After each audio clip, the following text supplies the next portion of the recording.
mempersembahkan renungan Santapan Rohani, terjemahan dari renungan Our Daily Bread.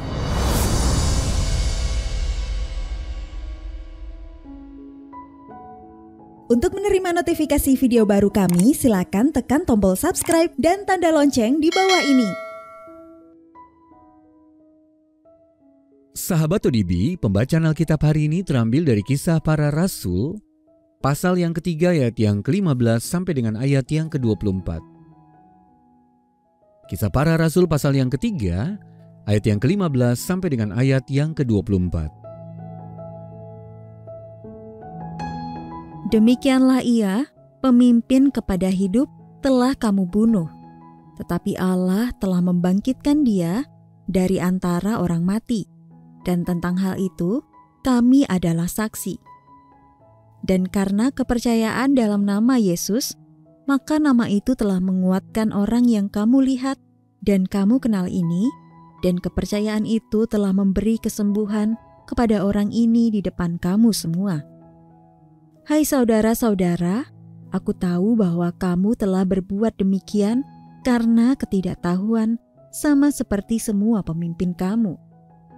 Tetapi dengan jalan demikian, Allah telah menggenapi apa yang telah difirmankannya dahulu dengan perantaraan nabi-nabinya, yaitu bahwa Mesias yang diutusnya harus menderita. Karena itu sadarlah dan bertobatlah, supaya dosamu dihapuskan, agar Tuhan mendatangkan waktu kelegaan dan mengutus Yesus, yang dari semula diuntukkan bagimu sebagai Kristus. Kristus itu harus tinggal di sorga sampai waktu pemulihan segala sesuatu. Seperti yang difirmankan Allah dengan perantaraan nabi-nabinya yang kudus di zaman dahulu.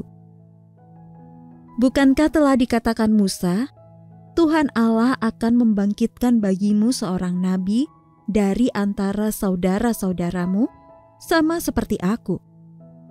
Dengarkanlah dia dalam segala sesuatu yang akan dikatakannya kepadamu, dan akan terjadi bahwa semua orang yang tidak mendengarkan nabi itu akan dibasmi dari umat kita. Dan semua nabi yang pernah berbicara, mulai dari Samuel dan sesudah dia, telah bernubuat tentang zaman ini. Ayat mas renungan hari ini terambil dari Kisah Para Rasul pasal yang ketiga, ayat yang ke-15. Ia, pemimpin kepada hidup, telah kamu bunuh, tetapi Allah telah membangkitkan dia dari antara orang mati. Renungan hari ini berjudul Menyalahartikan Yesus, ditulis oleh James Banks. Sahabat ODB, pernah melihat Musa dengan tanduk di kepalanya? Tapi seperti itulah digambarkan dalam sebuah patung mahakarya dari Michelangelo yang diselesaikan pada tahun 1515. Kedua tanduk itu ditampilkan menonjol keluar dari rambut Musa, persis di atas dahinya. Sebetulnya Michelangelo tidaklah sendirian, karena banyak seniman zaman Renaissance dan abad pertengahan menggambarkan Musa memang demikian.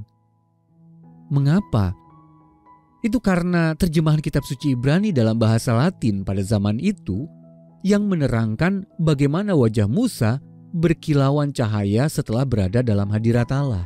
Kita bisa baca dalam Keluaran pasal yang ke-34 ayat yang ke-29. Bahasa aslinya menggunakan sebuah kata yang berkaitan dengan tanduk untuk menjelaskan sorot, cahaya yang memancar dari wajah Musa. Dan Alkitab Latin Vulgata menerjemahkan hal itu secara harfiah. Dengan kata lain, Musa telah disalahartikan. Sahabat ODB, pernahkah Anda menyalahartikan seseorang? Setelah seorang pria yang lumpuh sejak lahir disembuhkan oleh Petrus dalam nama Yesus, kita bisa baca dalam Kisah Para Rasul pasal yang ketiga ayat yang pertama sampai dengan ayat yang ke-10, Sang Rasul mengatakan kepada saudara-saudara sebangsanya bahwa mereka telah menyalahartikan Yesus.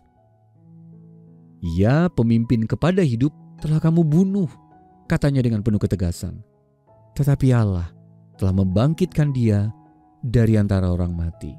Kisah Para Rasul pasal yang ketiga ayat yang ke-15. Lalu ia melanjutkan, dengan jalan demikian Allah telah menggenapi apa yang telah difirmankannya dahulu dengan perantaraan nabi-nabinya, yaitu bahwa Mesias yang diutusnya harus menderita. Petrus juga berkata bahwa Musa pernah berbicara tentang Kristus. Oleh karena kepercayaan dalam nama Yesus, hidup pria lumpuh tadi telah diubahkan. Saat kita berbalik kepada Tuhan Yesus, Dia selalu menerima kita tanpa memandang kesalahpahaman kita terhadap Tuhan Yesus ataupun sejarah masa lalu kita. Sang pemimpin hidup selalu siap menuliskan lembaran yang baru bagi hidup kita. Sahabat ODB, pernahkah Anda menyalahartikan Tuhan Yesus? Apa yang akan menolong Anda untuk memahami Dia lebih baik hari ini? Mari kita berdoa. Terima kasih Tuhan Yesus karena Engkau selalu memahami dan mengasihiku. Dalam nama Tuhan Yesus kami berdoa. Amin.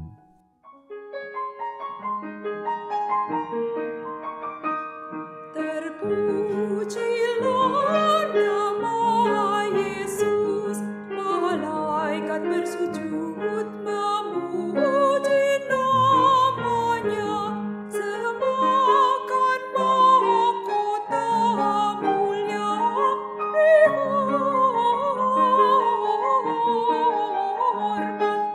hormat, hormat, berilah hormat kepadanya, semua yang ditebuskannya,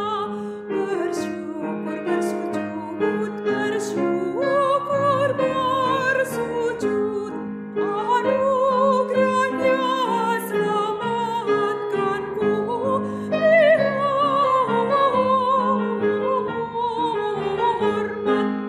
hormat, hormat, berilah hormat kepadanya, bangsa-bangsa di dunia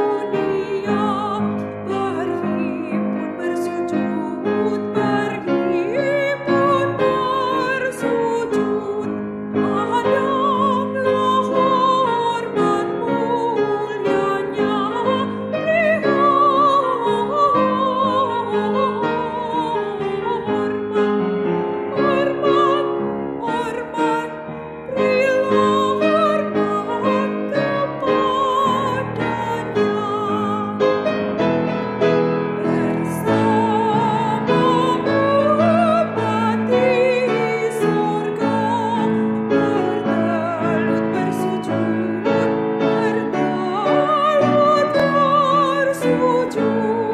bagi domba yang disembelih.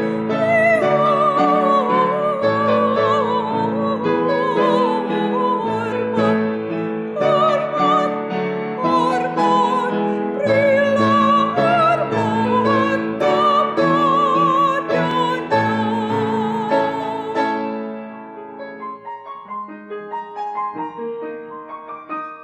Terpuji